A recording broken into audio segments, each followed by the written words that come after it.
മഹാരാഷ്ട്രയിലെ നാഗ്പൂരിനെ നടുക്കി വൻ സ്ഫോടനം.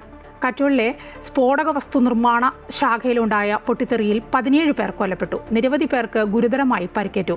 SBL എനർജി പ്രൈവറ്റ് ലിമിറ്റഡിൽ പുലർച്ചെ തൊഴിലാളികൾ ജോലി ചെയ്യുന്നതിനിടെയാണ് സ്ഫോടനം ഉണ്ടായത്. രക്ഷാപ്രവർത്തനം ഇപ്പോഴും തുടരുകയാണ്. ഖനനത്തിനും മറ്റും ഉപയോഗിക്കുന്ന ഡെറ്റനേറ്ററുകൾ നിർമ്മിക്കുന്നതിനിടെ ഉണ്ടായ പൊട്ടിത്തെറിയുടെ ആഘാതത്തിൽ കെട്ടിടത്തിന്റെ ഒരു ഭാഗം പൂർണ്ണമായും തകർന്നു.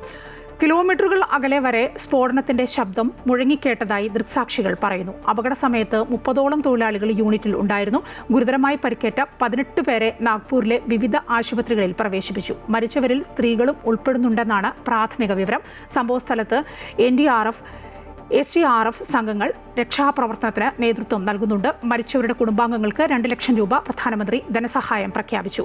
സംഭവത്തിൽ ഉന്നതതല അന്വേഷണത്തിന് സർക്കാർ ഉത്തരവിട്ടു.